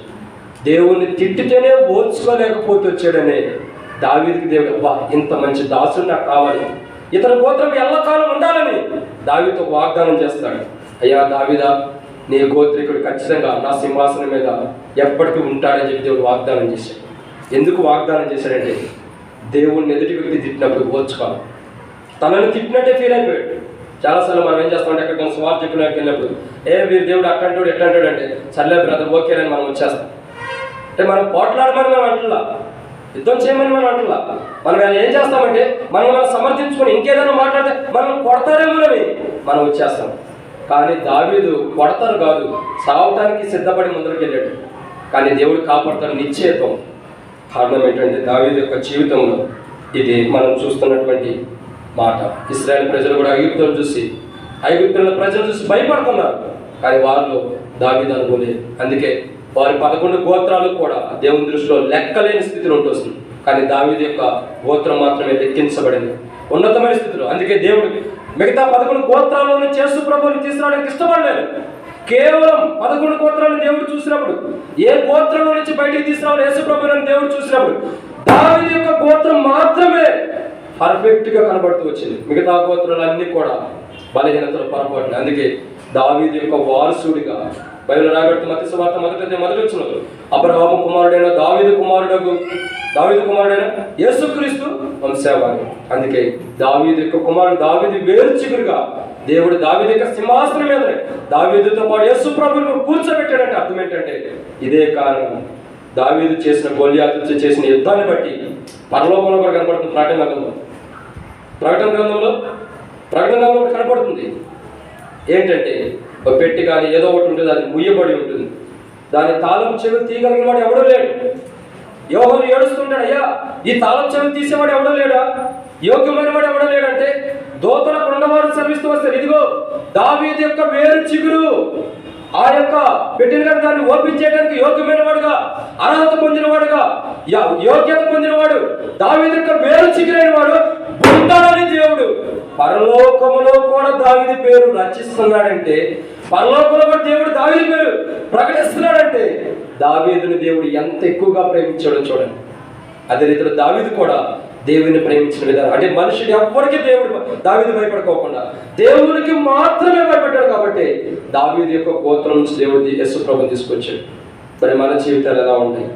ఇశ్రాయేలు ప్రజల వలె మనం కూడా ఇశ్రాయేలు ప్రజల్లాగా ఐగుప్తు ఇలాంటి మనుషులను చూసి భయపడుతున్నామా, లేదా జీవం గల దేవుని బట్టి ధైర్యం తెచ్చుకుంటున్నాం? ఒకవేళ మనలో భయపడే అనుభవం ఉంటే ఈ ప్రభు వాళ్ళ దగ్గరికి వచ్చి సరి చేసుకుందాం. జీవం గల దేవుని బట్టి ధైర్యం తెచ్చుకుని ప్రభు వాళ్ళ పాల్గొందాం. మరొక మాట చూద్దాం. ఆదికాండం 30వ అధ్యాయం మొదటి వచనం. ఆదికాండం 30వ అధ్యాయం మొదటి వచనం. ఆదికాండం 30వ అధ్యాయం మొదటి వచనం. రాహేలు తాను యాకోబునకు పిల్లలు కనకపోవట చూచి తన అక్క యందు అసూయపడి యాకోబుతో చలక. కాబట్టి ఇక్కడ మనం చూస్తున్నటువంటి ఎన్నో మాట ఇది, ఐదవదిగా మానవుడు చూపు ఎలా ఉందండి, పిల్లలు లేకపోవడానికి చూస్తుందంట. ఎవరు? రాహేలు. ఎవరిని చూస్తుంది? అక్కను చూసి, అక్క ఎలాంటిది? ఆరాధన చూస్తూ వచ్చాం, జబ్బు కళ్ళామే, పుస్తకాళ్ళామే. ఆమెను చూసి అసూయపడుతుంది. ఇదేందో ఆమె ఏమని చూసి అసూయపడాలి కానీ ఏమి ఆమెను చూసి అసూయపడతారు. రాహేలేమో ఎవరన్నా ఆ పేరు కలవాళ్ళు లేరుగా, మంచిది. రాహేలేమో మంచి అందగత్య, రూపవతి, అందమైన ఆమె, అంత అందం కలిగిన ఆమె జబ్బు కళ్ళామని చూసి అసూయపడుతుంది ఏంటి అంటే, ఏమన్నా ఆమెకి వెళ్ళిపోయిందా? ఏం రూపం ఆమెకి వెళ్ళిపోయిందా? కాదు. ఎందుకు అసూయపడుతుందంటే ఏమికి గర్భఫలం లేదు, ఆమెకి దేవుడు గర్భఫలాన్ని ఇచ్చాడు. సండే స్కూల్కి వెళ్ళండి కదా మీరు, పోండి సండే స్కూల్కి వెళ్ళండి. కాబట్టి ఇక్కడ దేవుడి యొక్క వాక్యాన్ని చూసినట్లయితే గర్భఫలం దేవుడు ఇవ్వనందుకు చూచి, తనకు గర్భఫలం పుట్టకపోవడం చూసి, తన అక్కకి గర్భఫలం కలిగిందని చూసి అసూయపడుతుందంట. అయ్యో నాకు పిల్లలు లేరే, నాకు పిల్లలు రావట్లేదే, నా గర్భంలో పిల్లలు పుడతలేదే, నాకు పిల్లలు రావట్లేదే అని చెప్పి చూసి అసూయపడి ఏం చేస్తుంది? అసూయపడుతుంది తన అక్క మీద. నాకైతే పిల్లలు లేరు, మరి ఆమెకి ఎందుకు వస్తున్నారు, ఆమెకి ఎందుకు పుడతారు? ఏమని సమాధానం ఇస్తున్నాడు యాకోబు? దేవుడు ఇస్తేనే కాదు, నేను చేసేది ఏముంది? దేవుడు అనుమతిస్తేనే కదా. రాహేలుకి దేవుడు గర్భఫలం లేకుండా ఆపడానికి గల కారణం ఏంటంటే పైన రాయబడుతుంది 29వ అధ్యాయంలో 37వ వచనం, ఆరాధన కూడా చూస్తాం. లేయను ద్వేషించుట యెహోవా చూచి ఆమె గర్భమును తెరిచెను, రాహేలు గొడ్రాలై ఉండెను. రాహేలు గొడ్రాలు ఉందంటే కారణం ఏంటంటే ఇదే మాట, మనుషులు ద్వేషించడం దేవుడు చూసి ఆమె గర్భఫలాన్ని ఆపేశాడు దేవుడు. అది ఆమె అంటే తనలో ఉన్న పొరపాటు, తనలో ఉన్న తప్పిదములు, తనలో ఉన్న బలహీనత, తాను ఏ తప్పు చేసిందో అది గమనించుకోకుండా ఇంకా యాకోబు దగ్గరికి వచ్చాడు. అయ్యా ఏది నాకు గర్భఫలం ఎందుకు రావట్లేదు? జబ్బు కళ్ళ గర్భఫలాలు పిల్లలు వస్తున్నారు, నాకెందుకు రావట్లేదు? నీకెందుకు రావట్లేదు నీకే తెలుసు, నాకేం తెలుసు? నాలో పొరపాటు ఉంటే రాహేలుకి పిల్లలు ఎలా పడతారు? మరి ఇప్పుడు పిల్లలు పట్టుకోవడం గల కారణం ఏంటి? నీలోనే ఉంది రాహేలు అంటే ఆమె సరైన విధానంలో గ్రహించలేకపోతుంది. సరైన విధానం గ్రహించలేక ఏం చేస్తుంది తెలుసా? ఉత్తరదాత వృక్ష ఫలములు తీసుకోవడానికి ప్రయత్నించింది. అవి నాకు కావాలని చెప్పి ప్రయత్నం చేస్తుంది, ఉపయోగం లేదు మన జీవితాల్లో. ఇక్కడ ఏముందంటే రాహేలు లేయని ద్వేషించడం దేవుడు చూసి రాహేలు యొక్క గర్భాన్ని ఆపేశాడు. అంటే తనలో ఉన్న బలహీనతను దేవుడు చూసి, తనలో ఉన్న పొరపాటును దేవుడు చూసి తనకు ఇవ్వాల్సిన ఆశీర్వాదాన్ని దేవుడు ఆపేసిన వాడుకుంటాడు.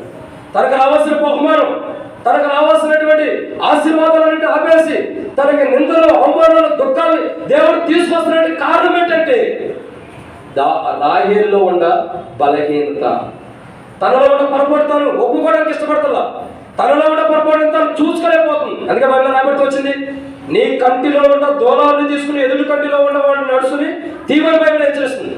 ఇక్కడ రాహేలు ఎలా ఉందంటే తన కంటిలో ఉన్న దూలాన్ని తీసుకోకుండా తన అక్క కంటిలో ఉన్న మనసును చూస్తుంది. కాబట్టి దేవుడు తన గర్భఫలాన్ని ఆపేసింది.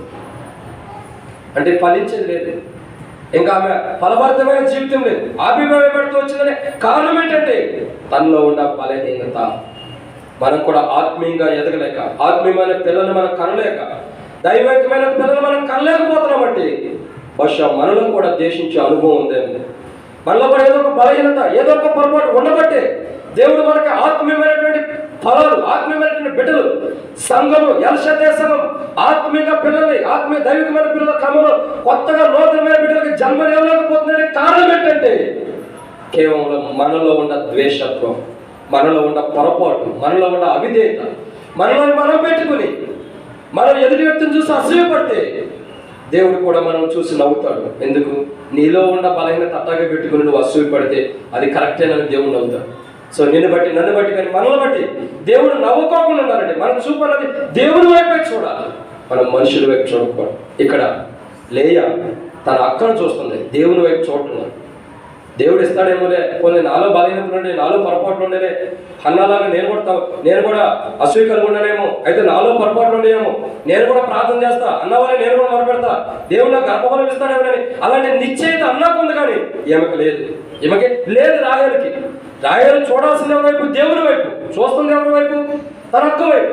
అంటే మనుషుల వైపు చూస్తుంది కానీ దేవుని వైపు చూడట్లేదు. అందుకే రాహేలు యొక్క గర్భం మూసివేయబడింది. నేటి దినాల్లో మన జీవితాల్లో కూడా మనం ఆత్మీయంగా ఫలించలేకుండా మనల్ని బట్టి అనేక మంది దేవుని మందిరానికి, దేవుని సన్నిధికి ఆత్మీయానుసారంగా నడవలేకపోవడానికి గల కారణం ఏంటంటే మనం కూడా రాహేలు వలె గొడ్రాలు తనముగా. ఒక దినాలు దేవుడు ప్రతి మనుషుల్ని లెక్క అడుగుతాడు. ప్రతి మనుషుల్ని లెక్క అడగబోతున్నాడు. ఎన్ని ఆత్మలు దేవుని దగ్గర తీసుకెళ్ళాం, ఎన్ని ఆత్మలు దేవుని దగ్గర నడిపించాం, ఎన్ని ఆత్మలు దేవుని సన్నిధికి నడిపిస్తున్నాం అన్నదే అదే దేవుడు ఒక దినాన్ని చూస్తాడు. మన ద్వారా ఎన్ని ఆత్మలైతే సంఘంలో జన్మించబడుతూ వస్తే క్రొత్త జన్మ జన్మిస్తూ వస్తున్నారో వాటిని మాత్రమే దేవుడు చూస్తాడు. మనం క్రొత్త జన్మను జన్మించలేనప్పుడు మనలో ఉన్న గొడ్రాలతనాన్ని బట్టి ఏం చేస్తాడు? తీర్పు వస్తుంది. మనం రక్షించబడింది, మనం మారుమనసు పొందింది, మన బాప్తిసం పొందింది మన కొరకు కాదు. మన కొరకు కాదు. ఇక జీవించేవాడు నేను కాదు, నా ఏమన్నా క్రీస్తు వరకు జీవించడం కొరకై రక్షణ, మారుమనసు, బాప్తిసం పొందిన అనుభవం మనలో ఉంది. అట్లాంటి అనుభవం కలిగిన మనం యేసుక్రీస్తు ప్రభు అనేక ఆత్మల కొరకు ప్రయాసపడి అనేక ఆత్మలు ఎలాగైతే తిరిగి లోకం నుండి ఏర్పరుస్తూ వచ్చాడు అలా మనం అనేక ఆత్మల కొరకు ప్రయాసపడలేనప్పుడు మన జీవితం ఏమవుతుంది? ఎదుటి వ్యక్తిని చూసి మనం అసూయపడతాం. ఇప్పుడు బయట ఎవరైనా సంఘాలు ఉన్నారు చూడండి. వేరే సంఘాల్లో 100-150 మంది వస్తున్నారు అనుకో నర్సాపూర్లో, మన మందిరానికి 50 మంది వస్తున్నారు అనుకో, అసూయపడతాం. ఆ సంఘం ఎక్కువ వెళ్తుంది, మన దగ్గర తక్కువ వస్తుందని ఆ సంఘాన్ని చూసి అసూయపడతాం. సంఘాన్ని చూసి అసూయపడతాం అంటే అర్థమైంది వాళ్ళలో కష్టం, ప్రతిఫలం, ప్రయాసం ఉంది కాబట్టి సంఘం అభివృద్ధి వస్తూ వచ్చింది. మనలో కష్టం లేదు, మనలో ప్రయాసం లేదు, మనకు ఆత్మలంటే భారమే లేనప్పుడు సంఘం ఎందుకు అభివృద్ధి అయింది? సంఘాన్ని మనం అభివృద్ధి చేసే కోణంలో లేనప్పుడు మనం ప్రభు బలలో పాల్గొనడం కూడా ప్రయోజనం లేదు. యొక్క జీవితం అలాగే ఉంటూ వస్తుంది. రాహేలు యొక్క జీవితం ఎలా ఉందో చూడండి. లేయా తన యొక్క జీవితంలో ఆశీర్వాదాన్ని పొందుతుంది, అంటే అభివృద్ధి పరచబడుతుంది. తనకు వస్తున్న గర్భఫలం ఒకదాన్ని కూడా చూసుకుంటే అభివృద్ధి పరచబడుతూ వస్తుంది. కానీ రాహేలు అభివృద్ధి లేదు. ఎట్ట ఉందో, ఎట్ట వివాహం చేయబడింది అట్టగే ఉండిపోయింది. పిల్లలు లేదు. అభివృద్ధి లేకపోవడం కారణం ద్వేషించబడ్డ. సంఘం అభివృద్ధి పొందాలి, సంఘం క్షేమాభివృద్ధిగా. మనం రక్షించబడ్డామంటే మన మటుకు మనం రక్షించబడి కాదు, మనతో పాటు అనేక మంది దేవుని మార్గంలో నడిపించి అనేకులకు ఆత్మ భారం నడిపించడమే ప్రాముఖ్యత. అలాంటి భారం లేనప్పుడు మనం ప్రభు వాళ్ళ పాల్గొన్న భారం లేని మనకి భారమైన తీర్పు వస్తుంది. కాబట్టి మరొక మాట చూద్దామండి. దేవుని యొక్క వాక్యం చూస్తున్నట్టే ఎన్నో మాటది ఆరోజుగా దేవుని యొక్క వాక్యం చూస్తున్నట్టే ఆదికాండం 19:26 ఆదికాండం 19:26 త్వరగా ముగించి వేస్తాము. ఎండలు ఎక్కువ ఉన్నాయి కాబట్టి అందుకే త్వరగా ముగించి వేస్తున్నాం. ఆదికాండము 19:26 అయితే లోతు భార్య వెనుక నుండి తిరిగి చూసి ఏమవుతుంది? ఉప్పు స్తంభం. అప్పుడు ఆదికాండం 19వ అధ్యాయం మనం చూసినట్టయితే లోతు యొక్క భార్య వెనుక నుండి చూడటం ద్వారా ఏం జరుగుతుంది? ఉప్పు స్తంభం అయింది.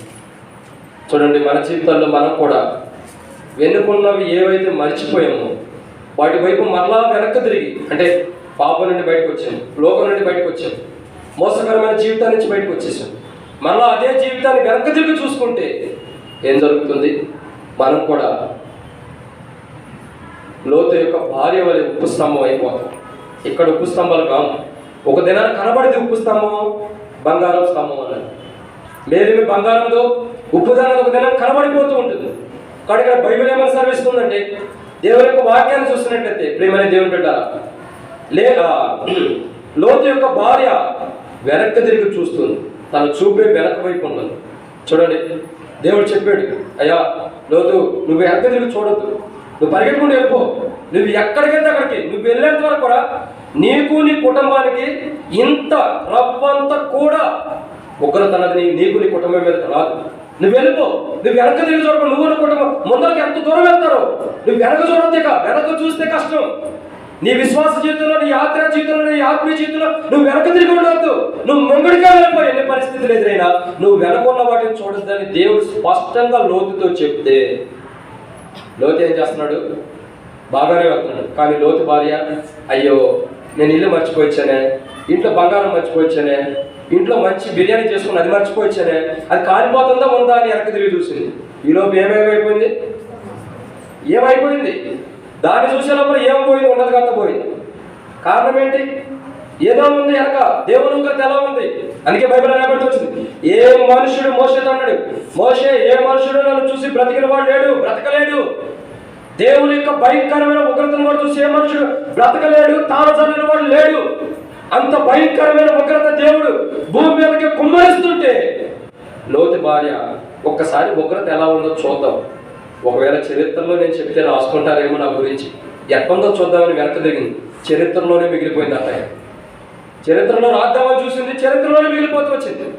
ఎక్కడ వెనక తిరిగింది? నేటి వరకు కూడా లోతు యొక్క భార్య ఉప్పు స్తంభం నేటి వరకు కూడా ఆ ప్రదేశంలో అక్కడే ఉంటూ వచ్చింది, సదమగౌర పట్టణాల దగ్గర. అలాగే నేటి వరకు ఉంటూ వస్తుంది. అనేక మంది దర్శిస్తూ చూస్తూ వస్తున్నారు. ప్రేమైన దేవుని బిడ్డ, కారణం ఏంటంటే లోతు యొక్క భార్య వెనక తట్టు చూస్తుంది. మన జీవితంలో మనం కూడా వెనక తట్టు చూస్తే నష్టపోతాం. ఈ విశ్వాస జీవితంలో, యాత్ర జీవితంలో ఎన్నుంటా పౌలు అంటాడు, వెనుకున్నవి మరిచి ముందున్న వాటి వరకు వేగిరి పడుచున్నాడు పౌలు. వెనకేం చూసుకోవట్లా. వెనక ఎన్ని వచ్చినా, ఎన్ని పరిస్థితులు, ఎన్ని ఉద్రేకాలు వచ్చినా, ఎన్ని సునామీలు వచ్చినా, ఎన్ని ఆటంకాలు, ఎన్ని అవమానాలు వచ్చినా పౌలు వెనక తిరిగి చూసుకోవట్లా. ముందున్నటువంటి వాటి వరకు వేగిరి పడుతుందంటే త్వరగా పరిగెట్టుకెళ్ళాలని ఆశతో ముందరికి వెళ్తున్నాడు పౌలు.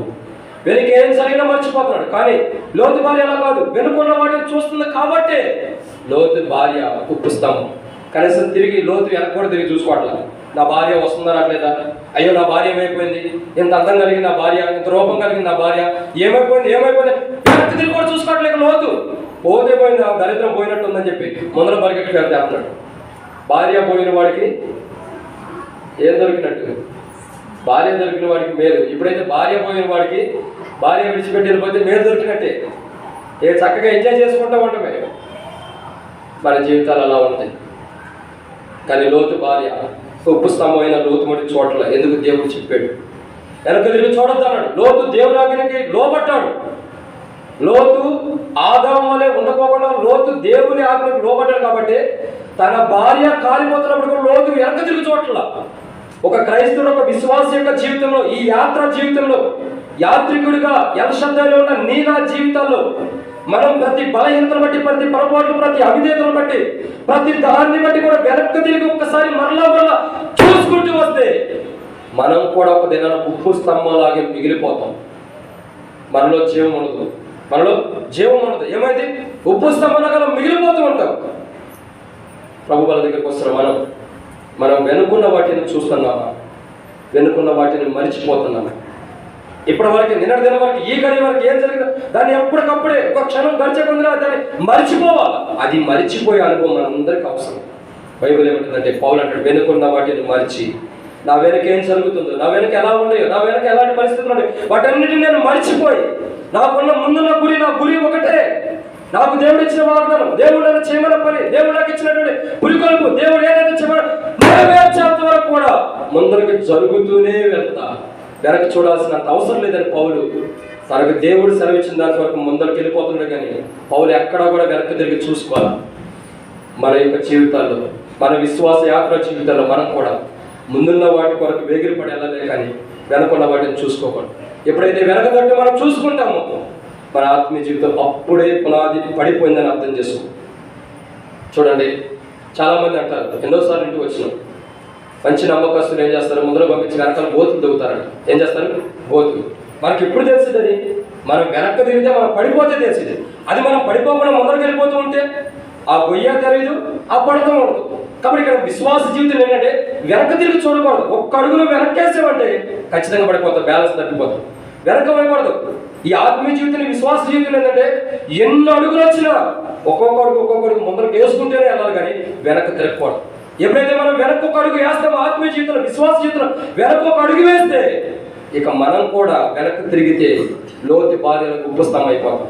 లోతు భార్య దేవుని ఉగ్రతను చూసి ఉప్పుస్తంభమైంది. మనం కూడా వెనక్కి తిరిగి చూస్తే మనం కూడా దేవుని ఉగ్రతలా కానీ దేవుడు తీసుకొస్తున్న పరిస్థితులు వెనక్కి తిరిగి చూసుకుంటే మనం కూడా ఏమైపోతాం? ఉప్పు స్తంభంలాగా మారిపోతాం. అలా మనం మారిపోకుండా ఉండాలంటే వెనుకున్న వాటిని ఇప్పుడు మరిచి, ఏ క్షణానికి ఆ క్షణం ప్రభు వల్ల మనం చేసేంత వరకు ఏది జరుగుతుందో ప్రతి క్షణం దాన్ని వెనుకున్న వాటిని ఏమి జరిగినా వాటిని మర్చిపోయి ప్రభు వల్ల మనం పాల్గొంటే, వాటిని విడిచిపెట్టి ప్రభు వల్ల పాల్గొంటే దాన్ని నీళ్ళు మోతాం. కాబట్టి మన చూపే మనం పరలోకానికి వెళ్ళాలని నరకానికి సిద్ధపరుస్తుంది. 7వదిగా దేవుని యొక్క వాక్యాన్ని మనం చూసినట్లయితే 7వ మాట చూస్తున్నాం. మనుషుడు చూసింది ఏంటి? చివరిగా మత్తయి సువార్త 8వ అధ్యాయం 34 వచనం. మత్తయి సువార్త 8:34. మత్తయి సువార్త 8వ అధ్యాయం 34 వచనం చదవండి.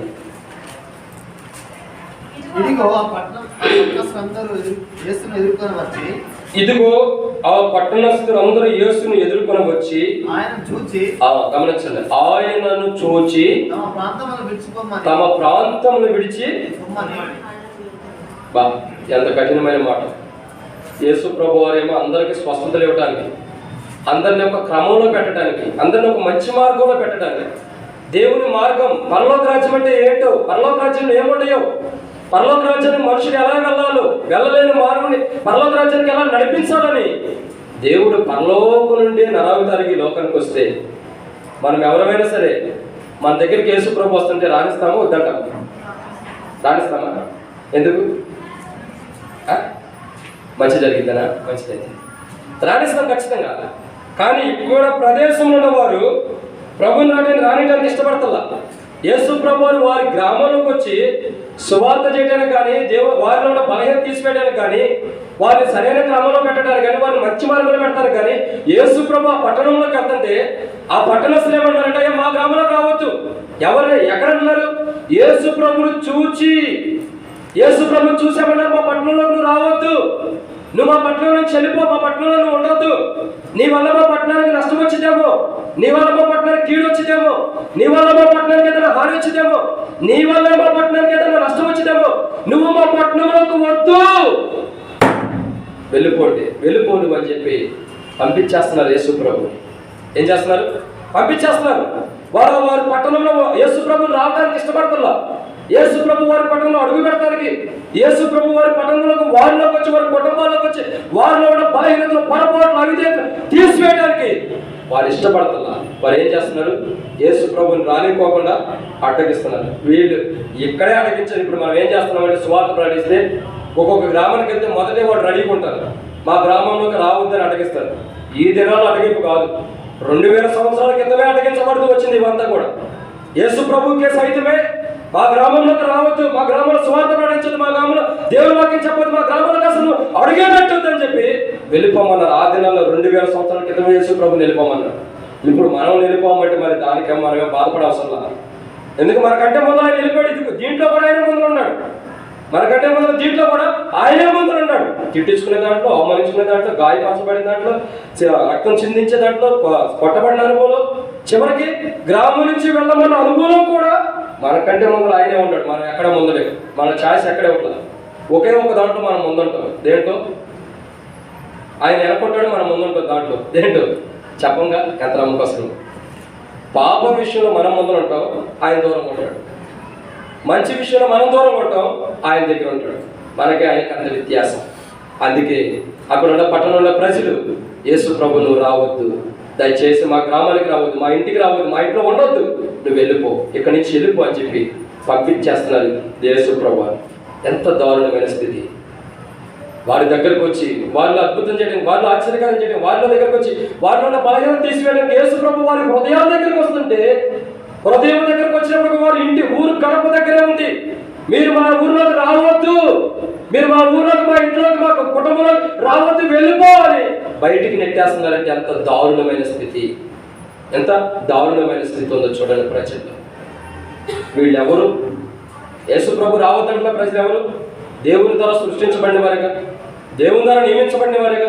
వాళ్ళే ఇప్పుడు అన్నారు, నువ్వు మా గ్రామంలోకి రావద్దు, మా ఇంట్లోకి రావద్దు, మా కుటుంబంలోకి వద్దు, మా కుటుంబ రావద్దు, నువ్వు వచ్చి ప్రార్థన చేసి ఏం చేయాలి, మా ఇంట్లోకి అసలు రావద్దు. చూడండి యేసు ప్రభుని ఎంతగా గాయపరిచిన అనుభవం తీసుకొస్తున్నారు. ప్రేమలో దేవుడారా, ప్రభు వాళ్ళ దగ్గరికి వచ్చి మనం చాలామంది విశ్వాసులు ఎలా ఉంటారంటే వాక్యాన్ని కూడా రానివ్వరు, లోపలికి వాక్యాన్ని కూడా హృదయంలోకి రానివ్వరు. ఇది వద్దు, ఇది వద్దు, మాకు అవసరంలా, మాకు అవసరంలా. కొంతమంది అంటాడు, ఈ సేవకుడు చెబితే మాకు వాక్యం వద్దు, ఈ సేవకుడు చెబితే, ఈమె చెబితే మాకు వాక్యం వద్దు. కొంతమంది కొన్ని ప్రశ్నలు ఉంటాయి, ఆయనే చెప్పాలా, ఆయన దేవుడా, ఆయనే చెప్పడానికి, మాకు వీళ్ళు చెబితే మాకు వాక్యం వద్దు. వాక్యం ఎవరికైనా దేవుడు కొన్ని తలాంతులు ఇస్తాడు, వారికి ఇచ్చిన తలాంతుని బట్టి అది అభివృద్ధి చేసుకునే విధానాన్ని బట్టి ఉంటుంది. అభివృద్ధి చేసుకునే విధానం బట్టి నడిపించబడు. చాలా మంది ఇలాగే ప్రశ్నించేవారు ఉంటారు, ఈ వాక్యం మాకు నచ్చలేదు, ఈ వాక్యం మాకు వద్దు, ఇది మా గురించే, ఇది మాకు అవసరమైనదే, మాకు కావాల్సిందే. ఇవన్నీ ఎవరికి అవసరం? దేవుడు పైనుండి ఏది నడిపిస్తాడో అది నడిపిస్తాడు. మీకు ఒక విషయం ఏంటంటే, మీరు కూడా ట్రై చేసి చూడండి. వర్తమానం చెప్పేటప్పుడు ప్రిపరేషన్ దేవుడు ఇస్తాడు. వాక్యం చెప్పేటప్పుడు కూడా ఒకవేళ మన మాటలు మేము చెప్పాలంటే రానివ్వడు దేవుడు. ఎందుకంటే బిలాము మాటలు త్రిప్పివేస్తున్నట్టుగా ఎవరి గురించి శపించాలన్నా కీడనగా రానివ్వడు దేవుడు. ఎందుకు? ఇక్కడ ఎక్కక ముందు వరకే మానవ స్వభావం, ఎక్కిన పులిపెట్టి పెట్టిన తర్వాత అంతా కూడా ఆయన మాట్లాడకుండా అదే నడిపిస్తాడు.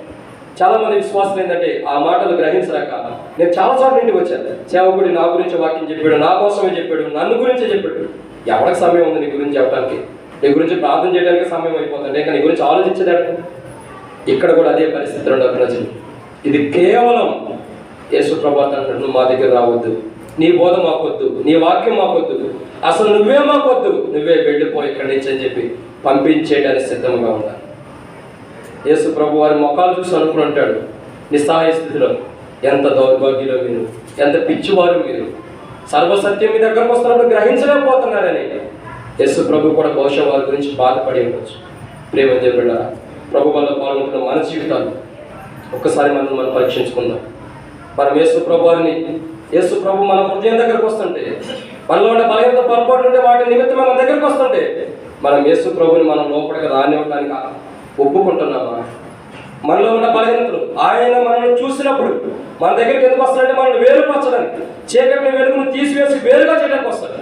అదే రీతిలో మనం చూసి మన దగ్గరికి వస్తున్నాడు యేసు ప్రభు. ఆ పట్టణస్తులాగా నువ్వు మాకు అవసరం లేదు ప్రభు మనం బయటికి నెట్టేద్దామా, లేదంటే ప్రభు నువ్వు మా హృదయంలోకి రమ్మని ఆహ్వానిద్దామా? ఎలాంటి స్థితిలో మనం ప్రభు వల్ల పాల్గొనబోతున్నాం? వారు చూసి ప్రభువుని చూసి వద్దన్నారు. నీవు కూడా ప్రభువుని చూసి, ప్రభు యొక్క దేహాన్ని చూసి వద్దనే అనుభవం ఉందా? ప్రభు నువ్వు నాకు కావాలనే అనుభవం ప్రభు వల్ల పాల్గొంటున్నాను. బైబిల్లో చూసినట్లయితే మనుషుడు కన్నుల ద్వారా చూసిన 7 విషయాలని. మొదటిగా చెప్పండి, మొదటి మాట, వాని కన్నులతో చూసి ఏం చేశాడు? పాపం చేశాడు. రెండోది ఆజ్ఞ, మానవుని చూపును బట్టి దేవుని ఆజ్ఞని మీరి దేవుని సభ విరివేయబడ్డాడు. 3 దోపుడు సొమ్ము అంటే దొంగతనం చేస్తూ వచ్చాడు తన చూపును బట్టి. తర్వాత మరణం తెచ్చుకుంటూ వచ్చాడు. తర్వాత 4 ఐగుప్తులు అంటే మనుషుల రూపాన్ని చూసి భయపడుతున్నారు. 5 అసూయ అంటే పిల్లలేరు అన్నటువంటి అసూయ. 6 వెనుకకు తిరగటం, వెనుకుండా ఏం జరుగుతుందో చూసుకోవడం ద్వారా నష్టపోతున్నారు జీవితం. 7వదిగా యేసు ప్రభువుని చూసి మా దగ్గరికి రావద్దు అంటున్నారు. ఈ ఉదయకాల సమయంలో మన పరిస్థితి ఎలా ఉంది? మనం కూడా వీరికి లాగా ఇప్పుడు వెనుకున్న వాటిని చూసిన వారు కానీ వారు చూసిన చూపును బట్టి ఎలా నష్టపోయారు, అలా నష్టపోయేవారుగా మనం ఉంటే ఈ ఉదయకాల సమయంలో ప్రభు దగ్గరకు చెప్పుకుందాం. ప్రభా, నా చూపును బట్టి నేను నష్టపోతున్నా, నా చూపును బట్టి నాకు కీడు ఉంది, నా చూపును బట్టి నాకు నష్టం ఉంది. ప్రభా, దయచేసి నా చూపును బట్టి వచ్చే నష్టాన్ని తీసివేయి. నువ్వు రావాలని ఆశిస్తున్నావు, నా హృదయంలో నా దగ్గరికి రావాలనుకున్నావు, దాన్ని విడిచిపెట్టి వెళ్ళడానికి నీకు ఇష్టం లేదు, నాలోనే ఉండాలని ఇష్టపడుతున్నావు. ప్రభా, నువ్వు నాలోనే ఉండు. ఇదిగో నా చూపులు దారి తప్పిని ప్రభా, నా చూపుల్లో నేను తప్పిపోయిన అనుభవం ఉందా, నా చూపులు సరైన విధానం లేదు ప్రభాని లేని వాళ్ళు ఒక మంచి తీర్మానం తీసుకుని ప్రభు వల్ల పాల్గొంటారు. అట్లా ప్రభు మనకి మన జీవితం మన చూపు ద్వారా మనం ఏదైతే తప్పిపోతే వచ్చామో తప్పిపోయిన ప్రతి దాన్ని ప్రభు సరిచేయను కాక. ఆమె అట్లాగే ప్రార్థనలు ఉందాం. ఎవరికి వారు సరి చేసుకుంటాం. అటు ఇటు దిక్కులు చూడదు. ఇది చూసే సమయం కాదు, పరీక్షించుకునే సమయం. దేవుడు ప్రభు యేసు ప్రభు మన హృదయం దగ్గరికి వస్తున్నాడు. మనం పరీక్షించుకుంటే ధన్యులు, లేకపోతే నష్టపోతాం. మనం ఎలా ఉంటాము, ఎలాంటి అనుభవంతో ప్రభు వల్ల పాల్గొంటామన్నది కళ్ళు మూసుకుని ప్రార్థనలో పరీక్షించుకుంటాం.